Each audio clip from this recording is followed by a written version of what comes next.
안녕하십니까. 제20강자입니다. 여러분 19강자까지 잘 보셨어요? 보셔야 됩니다. 저희들이 이런 작은 노력들이 우리 부모님들이 안 보신다면, 특히 젊은 부부들이, 그런 젊은 부모들이 안 보시면 저희들이 이렇게 노력하는 것에 대한 결과가 없지 않습니까? 여러분의 자녀도 내 자녀라고 생각하고 내 손주라고 생각하기 때문에 이런 일을 하게 되는 것입니다. 이 아이들을 잘 키워야 우리 조국의 미래가, 희망이 보이는 것입니다. 저는 이렇게 해서 우리 사회가 조금이라도 좋아지고 우리 가정이 행복해지고 아이들이 훌륭하게 커간다면 저는 더 바랄 것도 없습니다. 그래서 이런 작은 노력을 해나가는데 여러분이 그냥 무심하게 지나친다면 저희들의 노고가 헛되버리겠죠. 헛되지 않게끔 여러분이 우리 같이 노력을 해봅시다. 20강자의 내용은 우리 아이 울보예요. 툭하면 징징 짜요. 여러분, 이것도 아주 간단한 문제입니다. 아주 너무너무 간단한 문제예요. 그런데 아이를 키우면서 징징 짜고 계속 툭하면 울어버리고 이러니까 부모는 짜증나고 그것이 한두 번이라야지. 그러니까 신경이 나고 어떻게 해야 될지 모르기 때문에 공대에도 때리고 뚝구쳐로 그냥 혼내기도 하고 꾸지람도 하고 나물도 하고 그렇습니다. 그런데 울보는 심약입니다. 심약했을 때 그렇죠. 그런데 울음이라는 것은 여러분 정확하게 말씀드리면 언어 표현이죠. 아이들에게는 언어 표현이에요.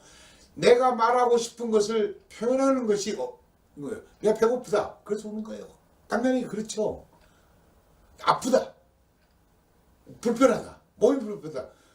울음이라는 것은 말이에요. 말, 표현하지 못하는 말입니다. 불만, 여러분 낯가리 말 때 울어버리죠. 공포에 대한 자기 방어입니다. 그래서 무서운 사람입니다. 그래서 그 울음 자체가 자기를 방어하는 거 아니겠습니까? 낯가림으로 이렇게 운다고 그랬을 때는. 그래서 울음이라는 것은 자연스러운 현상인데 커가면서 징징 짜고 울기만 하고 툭하면 울어버리고 울음으로 해결하려고, 이것이 문제되는 거죠. 이것은 반드시 양육 태도에서 기인하는 것입니다. 그래서 울음에 대해서 너무 민감할 필요가 없습니다. 평소에 어떤 불만을 울음으로 표출했을 때 때를 쓰고 울고 그때 가서 또 해결해 줄 수밖에 없는, 그렇지 않으면 너 끝일 때까지 내가 안 해줄 거야, 네가 끝이면 해줄게, 그럼 고집불통 만들고 결국은 고치지도 못하고 그 다음번에도 이 아이는 엄마가 안 울면 안 운다고 하면 해주더라 이렇게 하는 게 아니고, 그렇게 해서 안 울면 내 뚝 치가지고 해줬다 합시다. 그 다음에는 뚝 치고 내가 해야지. 아이들은 그렇지 않다는 거죠. 그런 판단력이 있으면 어른이게요. 얘는 그 다음번에도 울면서 해결을 요구합니다. 그러면 또 엄마는 뭐예요? 그쵸? 그치면 해준다고 그랬잖아. 그러면 아이는 또 끝입니다. 그치고 나면 또 해주고, 이렇게 됨으로 인해서 울보를 만들어 나가는데, 이게 특히 심약하게 키워난 아이들은 외부에 가서 적응력이 약할 때는 울음으로 많이 터뜨려버릴 수가 있습니다. 그래서 자기 해결 방법이, 아이의 해결 방법이 유일한 방법, 울면 되더라, 울면 해주더라, 이것이 인식되기 때문에 그렇게 하는 거예요. 여러분은 안 울면 해줄 건데요, 이거는 울면 해줬다는 증거예요. 그래서 여러분 아이들을 어떻게 키우시겠습니까? 울면 해결해 주는 거, 자주 우는 거, 이런 것은 안 된다는 거죠. 그래서 심야가가 많습니다. 특히 외동이 혼자 크는 아이는 어떻게 해결하는 것인지에 대해서 형하고 오빠 속에서 배우고 느껴야 되는데 자기가 배울 기회가 없습니다. 그럼 울어버려요. 그럼 해결해줘. 더욱이 맞벌이를 한다든가 엄마가 직장 다닐 때 아이가 안타깝게 생각하거든요. 그러니까 조금만 하면 그냥 해결해주는.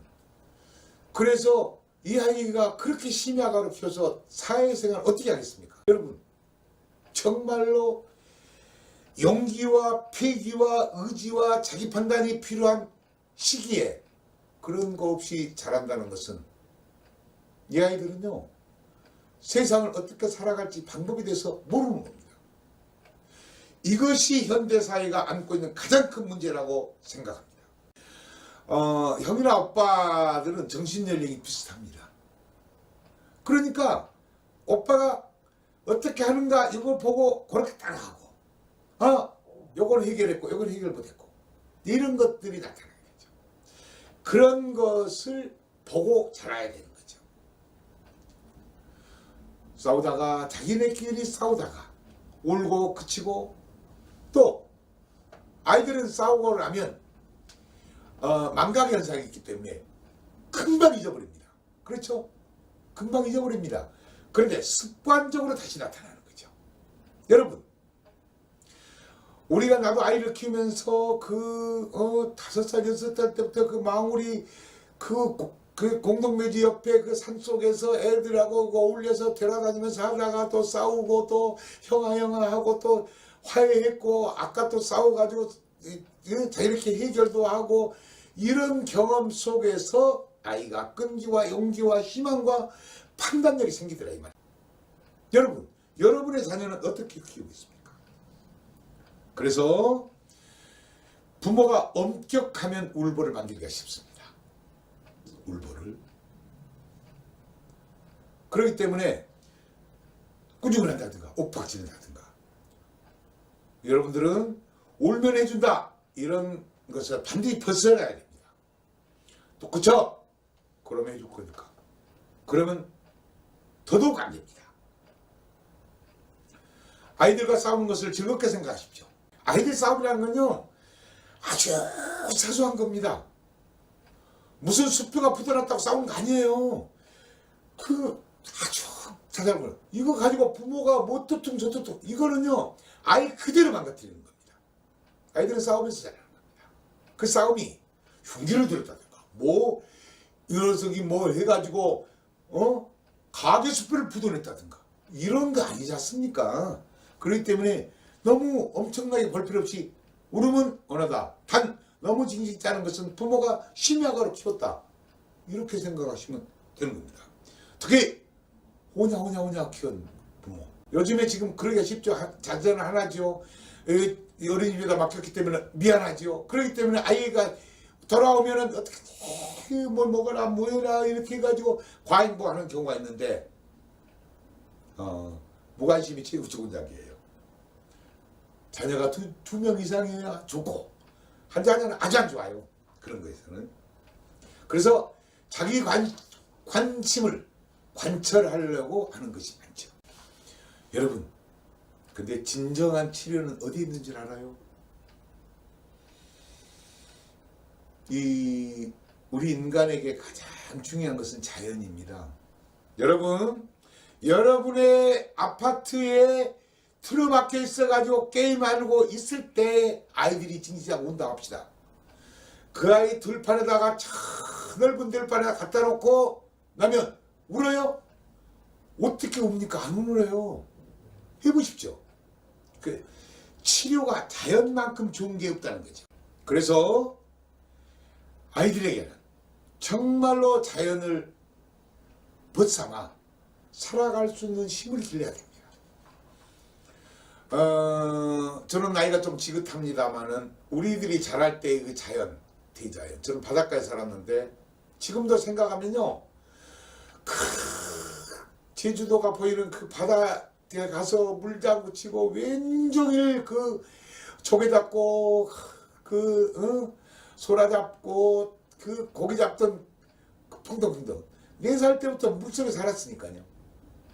또 오면 그 잠자리 낚으려고 잠자리 낚고 이렇게 지금쯤이면 봄이면 진달래꽃 만발할 때 가시는 그런 밟고 가시게끔 동네를 지금 밟고 가시게끔 진달래꽃 탁 갖다가 길거리에 뿌리고 왔던 그 어린 시절 4살 때 경험이 지금도 생생해요. 여러분 그런 경험 추억 우리 아이들 있습니까? 아파트에 꽉 박아놓고 거기서 핸드폰에 게임이나 하고 있고 장난감 그 플라스틱 몇 개 갖다 놓고 앉아서 놀고 앉아있고 이거 여러분 지금부터 기회가 된다면 주말농장 만드십시오. 기농기촌 하십시오. 인구 밀도가 높은 곳에 살수록 아이들의 정서 발달은 안 좋다는 것은 이미 통계학적으로 나와 있습니다. 정서 발달에 문제가 있습니다. 드넓은 들판이나 바다가 아니라면 한강 고수부지라도 좋습니다. 일주일에 한두 번이라도 좋습니다. 토요일 일요일은 아이들에게 자연을 공간을 만들어 주십시오. 이거는 여러분의 자녀가 이 강의를 듣는 순간부터 얼마나 달라질 수 있고 미래가 촉망된다는 것을 꼭 명심하십시오. 주말농장 하나 만드십시오. 그래서 가서 농사도 짓고 내 먹거리는 내가 해결하는 그런 가정을 만드십시오. 앞으로 우리나라의 농산물은 대단히 심각합니다. 자급자족률 21%입니다. 식자재는 90%가 넘습니다. 식당에 가보십시오. 다 중국산이거나 외국산입니다. 거기서 안 판다고 우리 뭘 어떻게 돼요? 안 팔겠다. 마늘 파동 경험했잖아요. 안 팔겠다. 가격 10배 올리겠다. 폐농은 10년 갑니다. 다시 가려면. 그러면 식자재가 없어지면 시장 문 닫죠. 식당 문 닫죠. 거리에 아무리 돈 많은 사람도 식자재 없으면 어떻게 됩니까? 큰일 납니다. 폭동이 일어날 수밖에 없어요. 지금 우리가 그렇게 살고 있습니다. 이 지구상에 먹거리를 90% 수입해서 먹는 나라는 대한민국밖에 없습니다. 지구상에서. 유럽이나 잘 사는 나라에는 농업 기반을 튼튼하게 하고 산업을 발전시켰습니다. 어찌 하시겠습니까? 이걸 국가가 하겠습니까? 국민이 하는 겁니다. 여러분이 하시는 겁니다. 이것은 미래의 우리 식자재 식량의 문제, 식량 전쟁, 식량은 안 보입니다. 이것도 해결한 길이지만 여러분들이 아이 교육에 자연으로 치료해서 자연으로 돌아가는 자연 속에서 새들과 노래하고 미름 모를 꽃들과 대화하면서 나비와 같이 춤을 추는 그런 모습을 우리 아이들에게 직접 보여줘야 됩니다. 좋은 부모 되기 운동본부는 홍천강 맑은 물에 팔봉산이 뒤로 평풍처럼 있는 곳에 아이들 체험학습장을 만들 것입니다. 여기에는 500년 전에 우리 조상들이 먹었던 식자재, 지금은 수입 농산물은 방부제와 농약 덩어리입니다. 여러분. 그래서 한국 사람의 시체는 죽어도 안 썩는답니다. 왜? 방부제를 많이 먹었기 때문에. 그걸 우리는 먹고 있습니다. 먹이고 있습니다. 제가 식사 문제, 아이들 밥 안 먹는 아이들 돼지처럼 잘 먹게 하는 제 강의가 있습니다. 그 강좌가 있어요. 그때 내가 정말 깊이 있게 말씀드리겠습니다마는 여러분, 울보 들판에 갖다 놓으면 깨끗이 해결됩니다. 무관심이면 아주 간단합니다. 울음은 정상적인 언어 표현이라고 생각하면 아무것도 아니지 않습니까? 그리고 아이 혼자 있기 때문에 심야가 키웠으니 가능하다면 젊은 부부들 아이 하나씩 태어나십시오.